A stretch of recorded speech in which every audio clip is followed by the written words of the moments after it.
사모님, 큰일 났습니다. 빨리 좀 와보세요. 겨울옷을 맡긴 세탁소 사장님이 다급한 목소리로 전화를 걸어왔습니다. 남편 정장 속주머니에서 나온 종이 한 장. 펼쳐본 순간 여자는 주저앉고 말았습니다. 도대체 남편의 옷에서 나온 것은 무엇이었을까요? 이야기 시작 전에 구독과 좋아요 한 번씩 눌러주시고 어디에서 듣고 계신지 댓글에 한마디씩만 남겨주시면 그것으로 좋은 기운 가득 담아 보내드리겠습니다. 안녕하세요. 저는 박종미라고 합니다. 올해 46살이고요. 부산 해운대에서 결혼한 지 22년 된 전업주부예요. 3월 초였습니다. 겨울이 끝나고 봄바람이 불기 시작하길래 옷장 정리를 했죠. 남편 겨울 코트, 패딩, 정장 외투. 한쪽에 몰아놓고 세탁소에 맡기려고 큰 봉투에 넣었습니다. 남편이 출근하고 난 뒤 혼자 집에 있으면 딱히 할 일이 없거든요. 계절이 바뀔 때마다 이렇게 옷장 정리를 하는 게 저한테는 나름의 일이었습니다. 동네 세탁소에 봉투를 들고 갔죠. 20년 넘게 다닌 곳이에요. 사장님이 접수하면서 정장 주머니 확인할 테니까 이틀 뒤에 오시라고 했죠. 늘 하던 그대로였습니다. 저는 집에 돌아와서 냉장고에 있는 재료로 저녁 반찬을 준비했어요. 남편 퇴근 시간에 맞춰 밥상을 차리는 게 제 22년째 하루의 전부였으니까요. 이틀 뒤 오전에 세탁소에서 전화가 왔어요. 사모님, 큰일 났습니다. 빨리 좀 와보세요. 사장님 목소리가 다급했어요. 세탁물에 무슨 문제가 생겼나 싶어서 후다닥 달려갔죠. 세탁소에 도착하니 사장님이 정장 하나를 카운터 위에 올려놓고 기다리고 있었습니다. 사모님, 이거 남편분 정장 안주머니에서 나왔거든요? 혹시 아시는 건가 싶어서요. 사장님이 내민 건 종이 한 장이었습니다. 4번 접혀서 손바닥만한 크기였죠. 사진이었습니다. 흑백 사진이요. 위쪽에는 병원 로고가 찍혀 있었고요. 해운대 여성 산부인과. 가운데 동그란 형태가 보였고 화살표 옆에 숫자가 적혀 있었습니다. 초음파 사진이었어요. 처음에는 이게 뭔가 싶었죠. 왜 남편 정장에서 초음파 사진이 나오는 거지? 혹시 회사 동료 것을 실수로 넣은 것인가? 머릿속이 하얘지면서 사진 하단에 적힌 글씨가 눈이 갔습니다. 유서연, 임신 12주. 날짜는 2달 전이었죠. 유서연, 제 이름이 아니었어요. 세탁소 안이 빙글빙글 돌았습니다. 카운터를 잡지 않았으면 그 자리에서 주저앉았을 거예요. 사장님이 사모님 괜찮으세요? 하면서 의자를 끌어줬는데 그 소리가 물속에서 들리는 것처럼 멀게 느껴졌죠. 남편의 정장에서 다른 여자의 초음파 사진이 나온 겁니다. 임신 12주, 석 달이에요. 석 달 전이면 작년 연말이잖아요. 크리스마스에 남편이 회사 송년회라고 늦게 들어오던 그날, 새해 첫날 시어머니 댁에서 세배하고 돌아온 차 안에서 남편이 유난히 말이 없었던 그 밤, 그때 이미 다른 여자 뱃속에 아이가 자라고 있었다는 뜻이었죠. 사실 저는 22년 동안 아이가 생기지를 않았거든요. 결혼 초에 병원을 다녀봤지만 뚜렷한 원인도 없이 그냥 생기지를 않았습니다. 시어머니는 결혼 3년 차부터 명절마다 같은 말을 했죠. 종미야, 요즘 왜 이리 아이 소식이 없냐? 신씨 가문에 대가 끊기게 생겼다.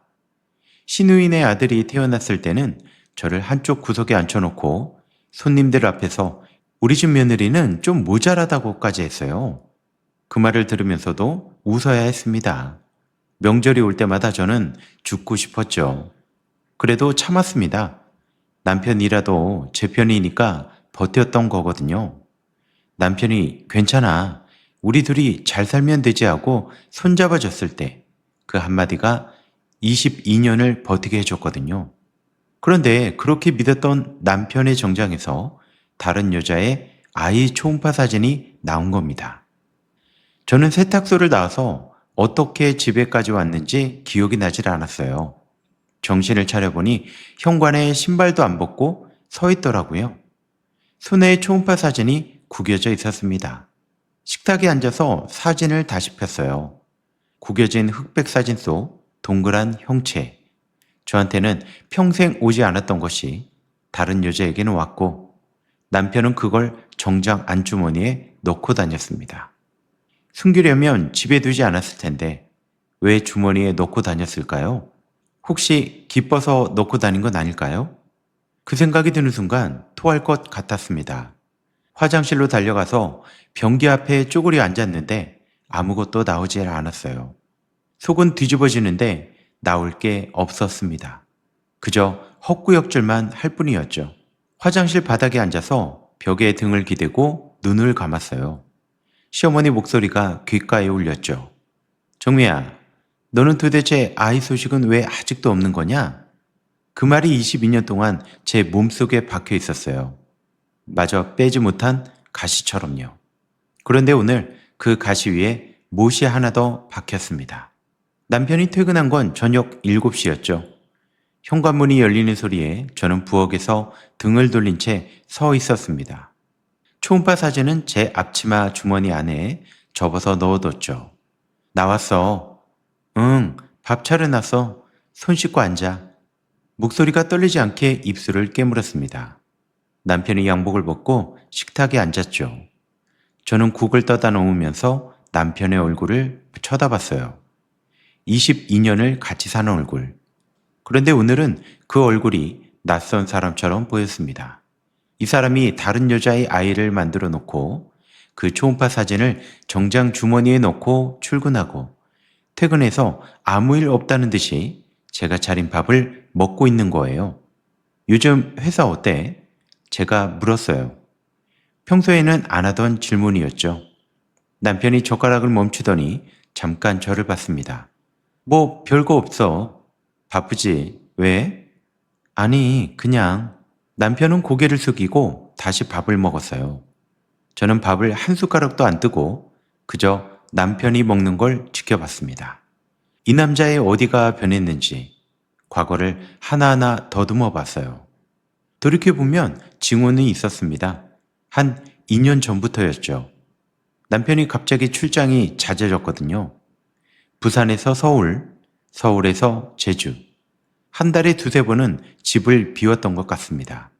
예전에는 출장이라고 해봐야 1년에 서너 번이었거든요. 저는 영업이사니까 그럴 수 있지 하고 넘겼어요. 주말에도 변했어요. 토요일마다 거래처 접대가 있다면서 골프를 치러 나갔습니다. 남편은 평생 골프채를 잡아본 적이 없는 사람이었거든요. 그런 사람이 갑자기 골프백을 사오고 골프복을 맞추고 아침에 일찍 나가서 저녁 늦게 들어왔어요. 저는 남편이 승진 경쟁 때문에 그러려니 했거든요. 어느 날은 향수 냄새도 났어요. 여보, 향수 뿌렸어? 하고 물었더니 거래처에서 선물 받은 거라고 했죠. 저는 그런가 보다 했습니다. 왜 그랬을까요? 왜 한 번만 더 의심하지 않았을까요? 그때부터 카드값도 올랐죠. 남편이 집안 살림카드를 관리했는데 어느 순간부터 청구서를 저한테 안 보여줬거든요. 예전에는 식탁 위에 놓아두곤 했는데 작년부터는 자기가 알아서 처리한다면서 온라인으로 바꿔버렸거든요. 저는 그게 편하겠다 싶었어요. 바보같이 말입니다. 그리고 시어머니의 변화가 가장 이상했어요. 22년 동안 명절마다 아이 없는 며느리라고 그렇게 구박하던 시어머니가 올해설에 갑자기 달라졌거든요. 제가 세배를 올리니까 시어머니가 제 손을 잡으며 말했습니다. 정미야, 고생이 많지? 22년 동안 우리 동수 잘 챙겨줘서 고맙다. 시어머니 입에서 그 말이 나오니까 오히려 소름이 돋았어요. 22년 동안은 한 번도 안 하던 말이었거든요. 그런데 설이 끝나고 시어머니가 전화로 한마디를 더 했습니다. 정미야, 인생이란 게 마음먹은 대로 안 될 때도 있잖아. 너무 힘들면 이혼도 방법이야. 요즘은 이혼해도 부끄러운 거 아니거든. 그때는 시어머니가 이상한 말을 한다고만 생각했죠. 나이가 드시니까 갑자기 인자이신 건가 싶기도 했고요. 그런데 지금 초음파 사진을 보고 나니까 그 말이 완전히 다르게 들렸습니다. 혹시 시어머니가 알고 있었던 거 아닐까요? 다른 여자가 임신한 걸 알고 며느리한테 이혼을 암시한 건 아닐까요? 그렇게 식사가 끝나고 남편이 소파에 누워 핸드폰을 보고 있었습니다. 저는 설거지를 하면서 남편의 핸드폰을 봤죠. 예전에는 비밀번호도 없었거든요. 그런데 언젠가부터 잠금 화면이 걸려 있더라고요. 제가 한번 여보 비밀번호 뭐야 하고 물은 적이 있는데 남편이 회사 보안 때문에 걸어둔 거라고 했습니다. 그것도 그런가 보다 했죠. 그렇게 22년을 산 거예요. 밤에 남편이 먼저 잠이 들었습니다. 침대에 누워서 남편의 등을 봤죠. 코 고는 소리가 들렸어요. 저 등 뒤에서 2년 동안 다른 여자를 만나고 아이까지 생기고 시어머니까지 알고 있었던 거라면 이 침대에서 같이 자면서 어떻게 그럴 수 있는 거죠? 다음날 오전 남편이 출근하고 저는 미용실로 갔습니다. 순이 언니 가게였죠. 해운대 뒷골목에 있는 작은 미용실. 20년 단골이에요. 시어머니한테 구박받을 때마다 여기 와서 머리하면서 울었거든요. 순이 언니는 본인도 40에 남편 외도로 이혼하고 혼자 미용실을 차려서 재개한 사람입니다. 그래서 제 사정을 누구보다 잘 알아요. 가게에 손님이 없는 걸 확인하고 문을 열었죠. 순이 언니가 웃으며 반겼습니다. 어머, 정미 왔어? 커피 타줄까? 저는 대답 대신 앞치마 주머니에서 초음파 사진을 꺼내 순이 언니 앞에 내밀었습니다. 순이 언니가 사진을 받아들고 한참 들여다봤죠. 이거 뭐야? 어디서 났어? 남편 정장 주머니에서. 남편한테 다른 여자가 생긴 것 같아. 순이 언니가 고개를 들고 저를 봤어요. 눈이 마주치니까 참고 있던 눈물이 터지더라고요. 순이 언니가 의자에서 일어나 저를 안아줬습니다. 한참을 울고 나니까 순이 언니가 양 어깨를 잡고 말했죠. 종미야, 지금 울면 안 돼. 울면 너만 손해야. 아직 확실한 거 아무것도 없어. 이 사진 하나만 가지고 따지면 저쪽에서 발뺌해. 증거를 더 잡아야 돼. 내가 그 길을 먼저 걸어봤으니까 아는 거야. 순이 언니의 눈이 단단했죠. 10년 전에 똑같은 일을 겪은 사람의 눈이었습니다. 일단 카드 내역부터 확인해봐. 남편 핸드폰 못 보면 카드사 앱이라도 깔아서 결제 내역 좀 체크하고. 산부인과 이름이 사진에 있잖아. 그 병원 결제 내역이 카드에 있으면 그때부터가 진짜야. 순이 언니 말이 맞았어요. 지금은 울 때가 아니었습니다. 저는 눈물을 닦고 미용실을 나왔죠. 집으로 돌아가는 길에 핸드폰으로 남편 카드사 앱을 검색했습니다. 집에 돌아와서 남편 서재 책상 서랍을 열었어요. 남편이 출근하고 없는 시간이었습니다. 서랍 안에 카드 명세서 봉투가 몇 개 쌓여 있었죠. 온라인으로 바꿨다더니 종이 명세서도 계속 오고 있었던 거예요. 뜯지 않은 채 쌓아놓기만 했더라고요. 봉투를 하나씩 뜯었습니다. 첫 번째 봉투, 지난달 명세서. 눈에 제일 먼저 들어온 건 해운대 여성 산부인과 결제 내역이었어요. 초음파 사진이 찍혀있던 바로 그 병원, 32만 원. 그 아래 백화점 여성복 매장 78만 원. 그 아래 호텔 결제 19만 원. 고급 일식집 23만 원. 제가 평생 백화점에서 78만 원짜리 옷을 사본 적이 없거든요. 시장에서 10,000원짜리 바지를 사면서도 비싸다고 망설이던 저한테 남편은 한 번도 옷을 사준 적이 없었어요. 두 번째 명세서를 보니 산부인과 28만 원, 여성 속옷 브랜드 34만 원, 레스토랑 15만 원, 그리고 꽃 배달 5만 원. 그렇게 세 번째, 네 번째 봉투를 뜯을 때마다 같은 패턴이 반복됐죠. 산부인과, 여성복, 호텔, 식당, 쇼핑. 그렇게 2년치 명세서를 쭉 훑으니까 산부인과 결제는 약 8개월 전부터 시작되고 있었고 나머지 항목은 2년 전부터 꾸준히 찍혀 있었습니다. 계산기를 두드려 봤어요. 2년간 이런 식으로 빠져나간 돈이 대충 잡아도 3천만 원이 넘었습니다. 그 돈이면 제가 10년은 더 아끼며 살 수 있는 돈이에요. 남편이 매달 생활비로 주는 돈은 150만 원이었거든요. 그 안에서 식비, 공과금, 제 용돈까지 다 해결했어요.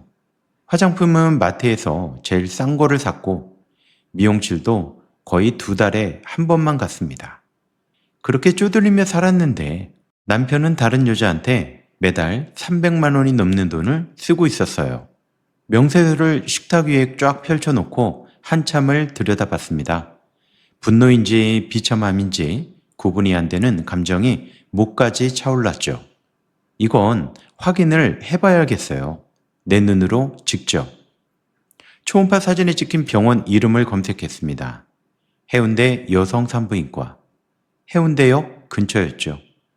가장 최근 카드 결제일이 이번 주 목요일이었습니다. 정기검진이라면 다음 예약도 비슷한 요일일 거라고 생각했죠.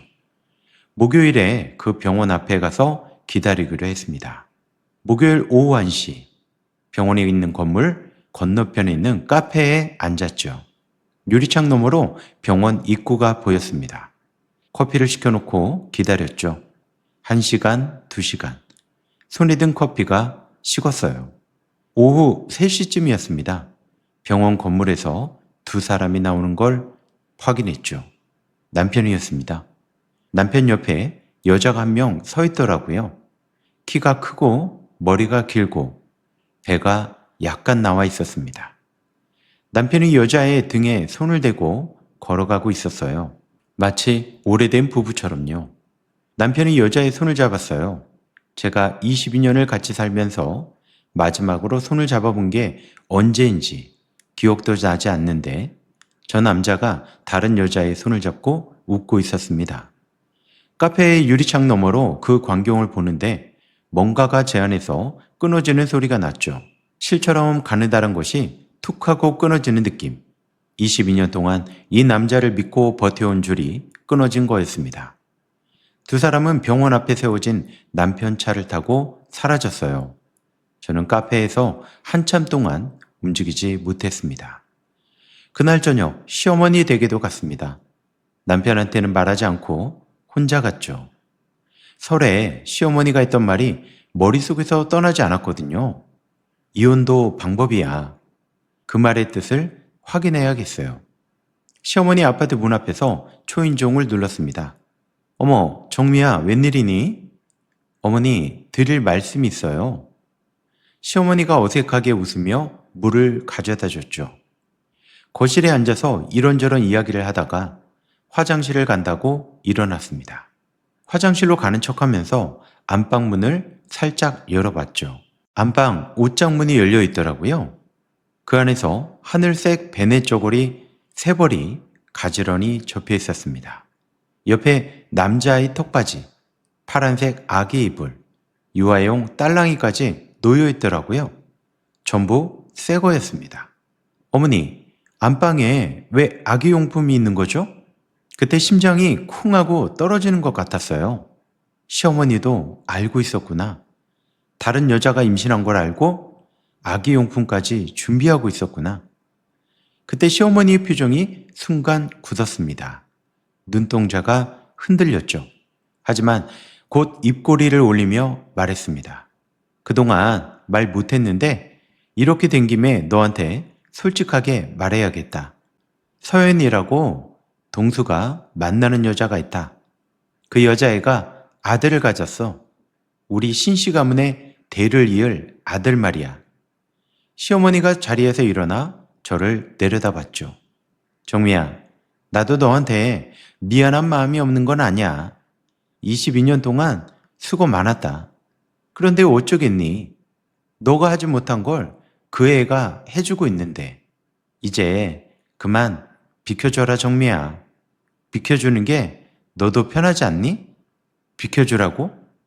22년을 시댁살림하고 명절마다 구박받으면서 이악 물고 버텼는데 비켜주라고요? 저는 시어머니 얼굴을 쳐다봤어요. 입이 떨렸습니다. 할 말이 목구멍까지 올라왔는데 나오질 않았죠. 22년 동안 시어머니 앞에서 말 한마디 제대로 못하고 살아온 습관이 그 순간에도 저를 붙잡았습니다. 그렇게 너무나 기가 차고 어이없어서 저는 그대로 시어머니 집을 나와 엘리베이터를 탔어요. 문이 닫히자마자 벽에 이마를 받고 울었습니다. 그날 밤 남편이 퇴근했을 때 저는 식탁에 앉아 있었어요. 밥상을 차리지 않았습니다. 22년 만에 처음이었죠. 남편이 들어오면서 말하더라고요. 밥 안 했어? 남편이 양복을 벗으며 물었죠. 저는 대답 대신 식탁 위에 놓인 초음파 사진을 내밀었습니다. 그때 남편의 시선이 사진 위에서 멈췄죠. 세탁소에서 나왔어. 당신 정장 주머니에서. 이게 도대체 뭔지 나한테 설명 좀 해봐. 남편이 한참 동안 사진을 내려다봤습니다. 변명을 하거나 놀라거나 미안하다고 하거나 그 중에 하나라도 할 줄 알았죠. 그런데 남편이 한 건 한숨이었어요.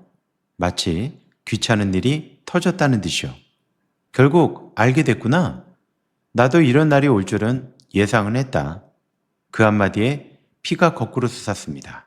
알게 됐구나? 들킨 사람이 할 말이 그거예요? 남편이 식탁 맞은편에 앉았습니다. 저를 보는 눈빛이 차가웠죠.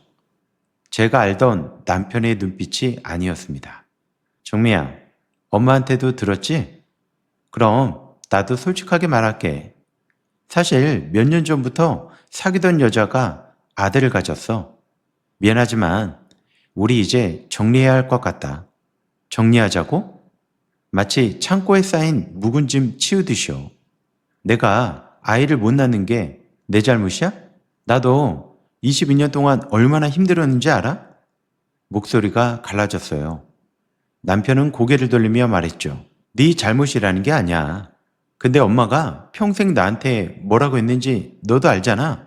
대를 이어야 한다고. 그래서 나도 아들이 갖고 싶었어. 솔직히 말하면. 그 말이 칼날이 되어 가슴에 꽂혔습니다. 제가 아이를 못 낳아서 미안하다고 생각하며 살아온 22년이었는데 이 남자도 속으로는 시어머니와 같은 생각을 하고 있었던 거예요. 저는 식탁을 짚고 일어났습니다. 이혼? 내가 왜 이혼을 해야 하는데? 남편이 저를 올려다봤죠. 정미야, 그러지 말고 우리 좋게 끝내자. 위자료도 내가 넉넉하게 줄게. 좋게? 좋게 끝내자고? 22년 동안 밥 해주고 빨래해주고 시어머니한테 구박받으면서 이악 물고 살았는데 위자료 줄 테니까 나가라고? 남편이 아무 대답도 하지 않았습니다. 고개를 숙이고 핸드폰만 만지작거렸죠. 그 모습이 너무 비겁해서 접시를 집어던지고 싶었습니다. 하지만 참았죠. 그렇게 그 주 일요일이었어요. 남편이 아침에 엄마 집에 가자고 했습니다. 시어머니가 부른 거였어요. 할 이야기가 있다고. 저는 알았어 하고 따라갔습니다. 무슨 이야기일지 뻔했지만 피할 생각은 없었어요. 피하면 지는 거니까요. 시어머니 아파트 초인종을 누르고 문이 열렸습니다. 거실에 들어서는데 소파에 다른 사람이 앉아 있었죠. 배가 불룩한 여자였습니다. 긴 머리, 화장을 하고 원피스를 입고 있었어요.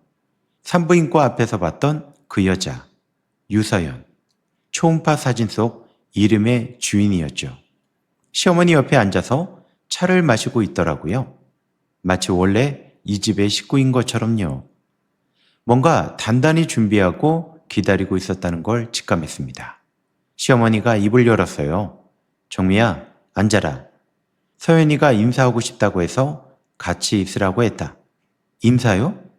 남편의 내연녀가 저한테 인사를 하겠다고요? 여자가 소파에서 일어났습니다. 배를 감싸 안고 서더니 고개를 살짝 숙였죠. 언니, 안녕하세요. 이렇게 만나게 돼서 죄송합니다. 죄송하다면서 웃고 있었어요. 입꼬리가 올라가 있었습니다.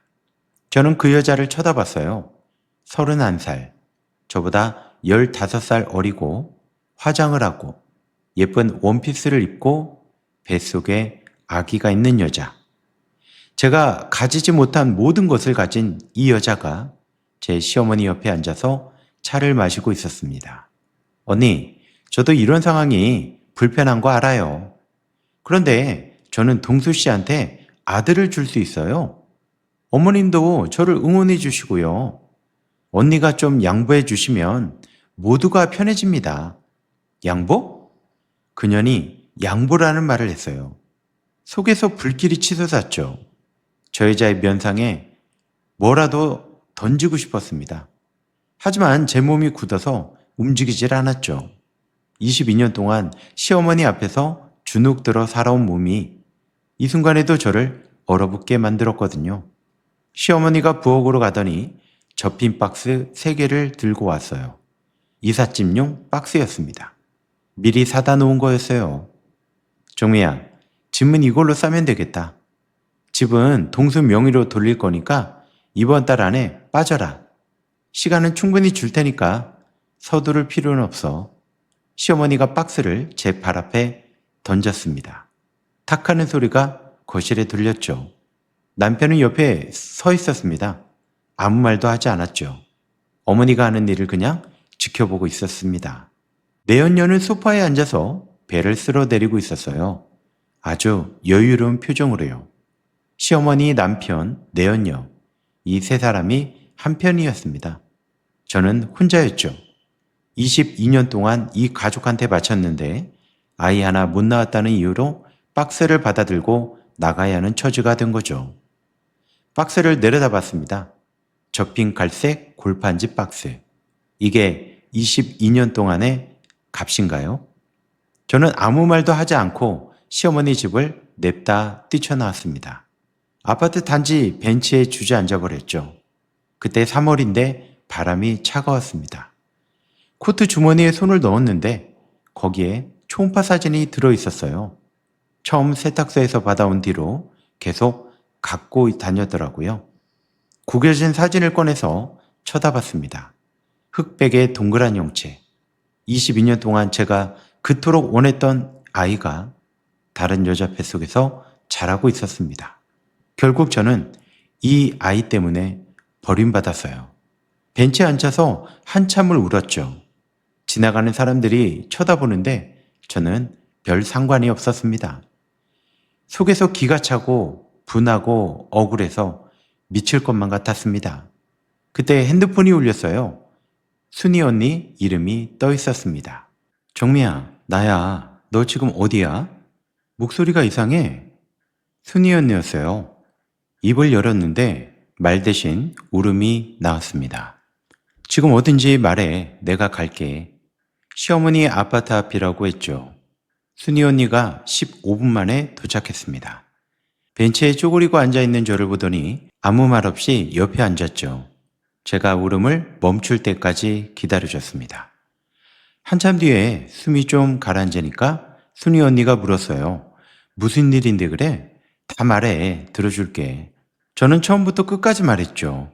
남편이 정리하자고 한 것, 시어머니 집에서 내연녀를 만난 것, 그 여자가 양보하라고 한 것, 그리고 시어머니가 마지막 박스를 내밀면서 이번 달 안에 빠지라고 한 것까지 전부 다 말하고 나니까 속이 시원하더라고요. 순이 언니가 한참 동안 말이 없었습니다. 그러다 제 손을 꽉 잡으며 입을 열었죠. 나도 똑같이 당했어. 10년 전에. 내 남편도 똑같았어. 다른 여자 임신시켜놓고 정리하자고 하더라고. 시어머니가 나한테 짐 싸라고 했던 것까지 어쩜 그리 똑같지? 그때 내가 어떻게 했는지 알아? 울면서 그냥 나왔어. 시키는 대로 말이지. 그러고 나서 3년을 후회했다? 왜 싸우지 않았는지, 왜 내 것을 지키지 못했는지 말이야. 매일 밤 그 생각을 하면서 잠을 못 잤지. 그러면서 순이 언니가 제 눈을 똑바로 쳐다봤어요. 정미야, 너는 나처럼 되지 마라. 무조건 싸워야 돼.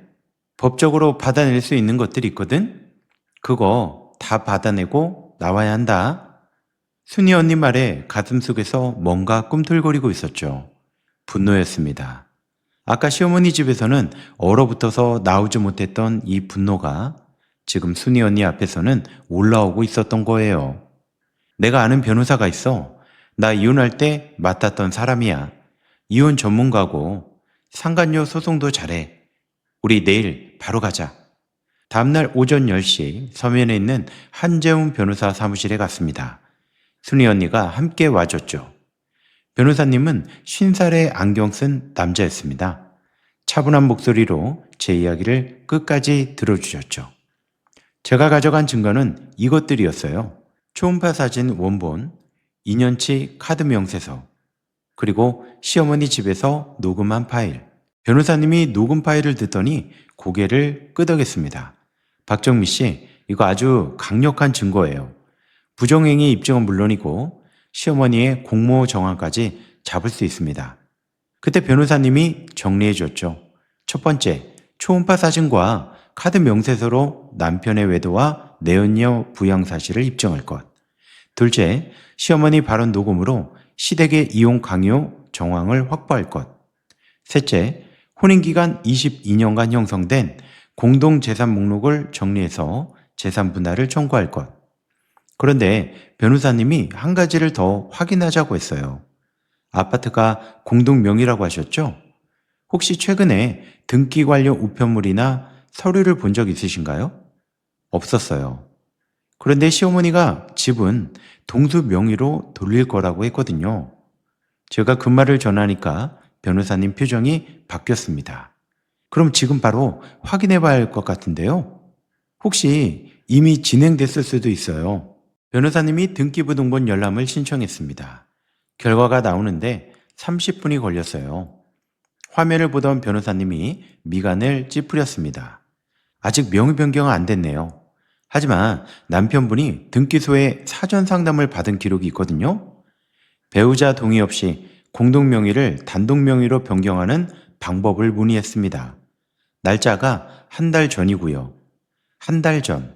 시어머니가 저한테 이혼도 방법이야 라고 말하기 전이었어요. 이미 그때부터 계획하고 있었던 겁니다. 변호사님이 추가로 확인한 게 있었어요.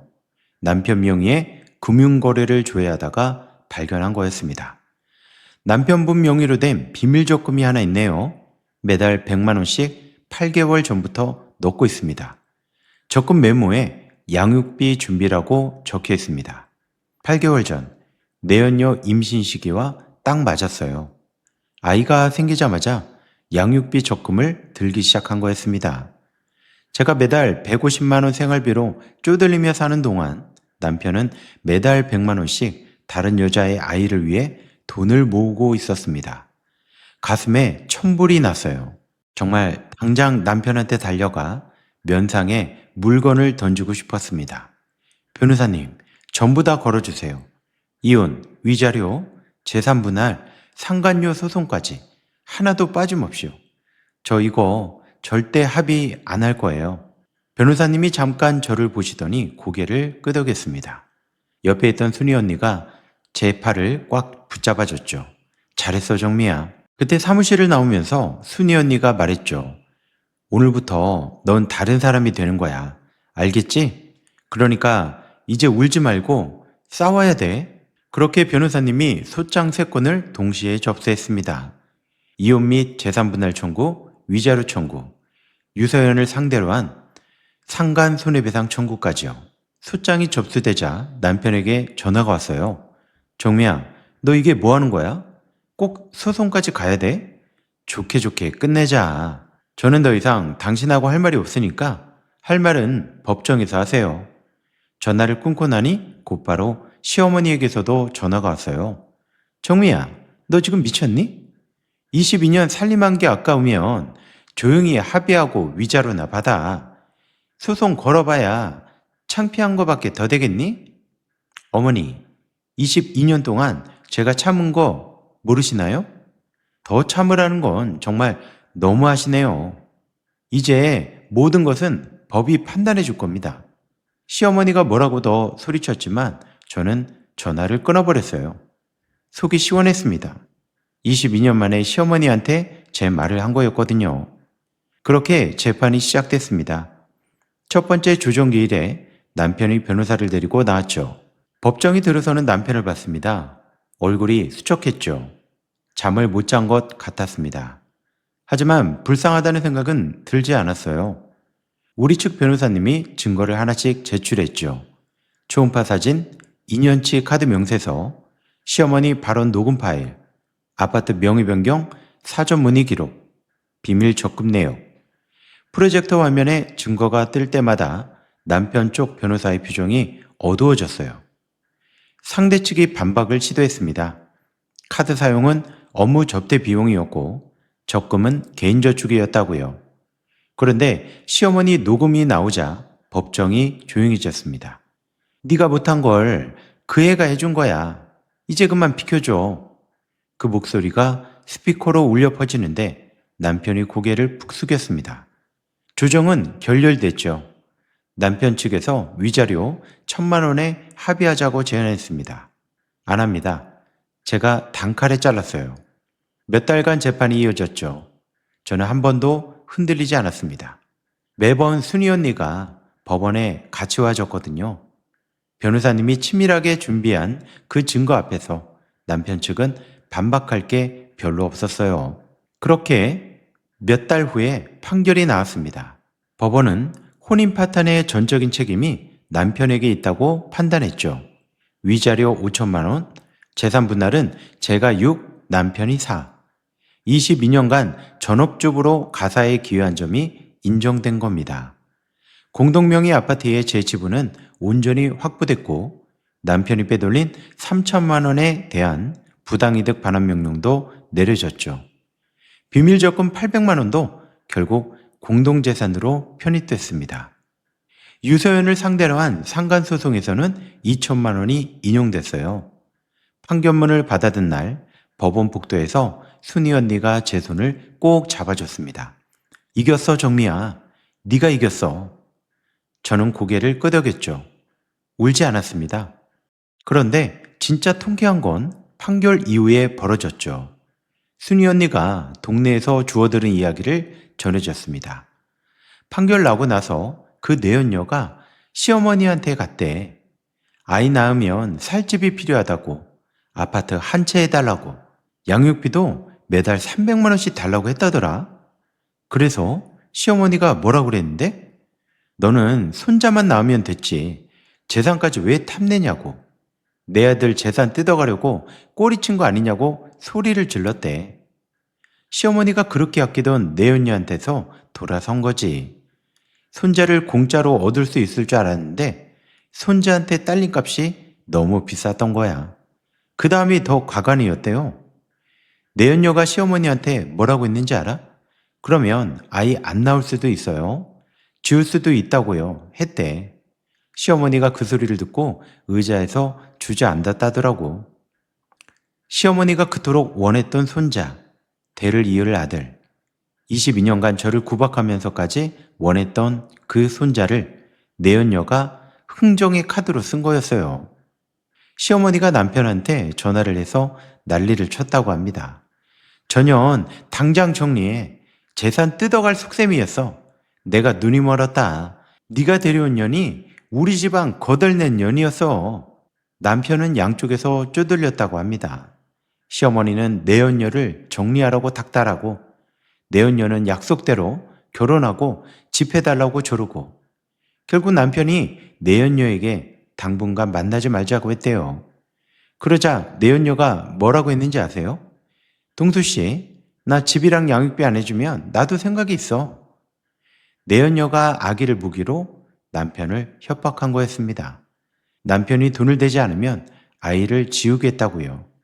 결국 내연녀는 남편의 연락을 끊었다고 합니다. 그리고 번호를 바꿔버렸다고 하죠. 돈이 안 되니까 남자도 필요 없어진 겁니다. 처음부터 끝까지 돈이었던 거죠. 결국 시어머니는 손자를 잃었습니다. 22년간 며느리를 구박하고 내연녀를 밀어주고 이혼을 부추겼는데 결과는 손자도 며느리도 없는 텅 빈 집이었어요. 결국 남편은 혼자 남게 되었죠. 아내도 내연녀도 아이도 어머니의 신뢰도 다 잃었고요. 원룸 하나 구해서 들어갔다는 소식을 나중에야 들었습니다. 이 이야기를 순이 언니한테 들었을 때 저는 미용실 의자에 앉아 있었죠. 순이 언니가 제 머리를 말려주면서 말했습니다. 봐라 종미야, 욕심이 욕심을 잡아먹은 거야. 네가 한 건 아무것도 없어. 저 사람들이 스스로 무너진 거지.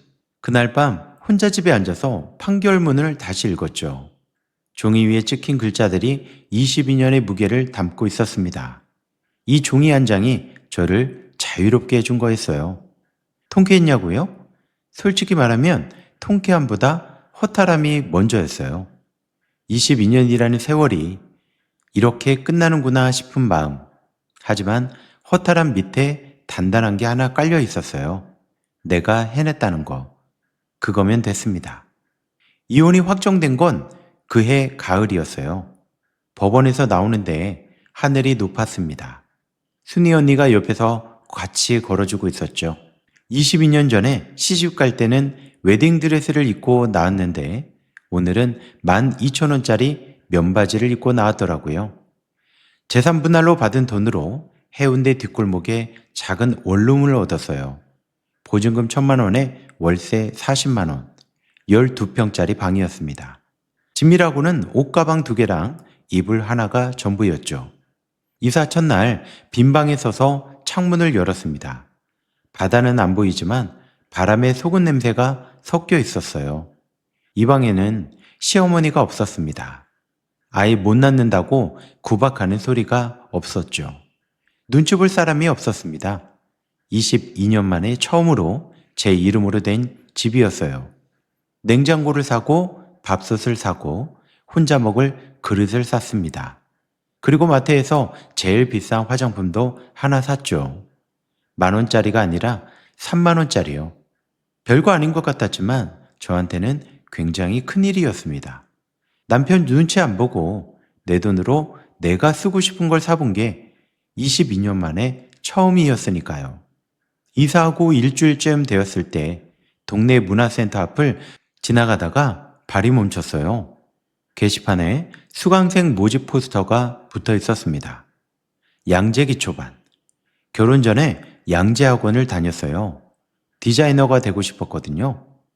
24살 때 시집가면서 그 꿈을 접었습니다. 시어머니가 며느리가 무슨 바느질이냐? 살림이나 잘하면 되지 하면서 제가 가지고 있던 재봉틀을 치워버렸거든요. 그게 22년 전입니다. 저는 접수처에 가서 이름을 적었어요. 박정미 46살. 손이 떨리더라고요. 다시 시작할 수 있을까 싶었죠. 22년 동안 안 했으니까요. 그래도 이름을 적었습니다. 첫 수업날 재봉틀 앞에 앉았어요. 발판을 밟으니까 윙 소리가 났습니다. 그 소리를 듣는데 콧등이 시큰하더라고요. 24살 때 들었던 그 소리였거든요. 22년 만에 다시 듣는 재봉틀 소리. 천을 대고 직선 박음질을 했어요. 줄이 조금 삐뚤어졌습니다. 옆에 앉은 할머니가 웃으며 말했죠. 괜찮아. 나도 처음엔 다 그랬어.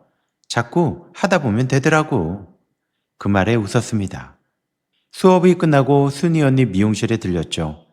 커피를 타주길래 마주 앉아서 마셨습니다. 종미야, 요즘 얼굴이 많이 밝아졌네? 그래? 몰랐어. 거울 좀 봐. 예전이랑 확 달라졌잖아. 순이 언니가 가리킨 거울을 봤죠. 몇 달 전 엘리베이터에서 울던 그 얼굴이 아니었습니다.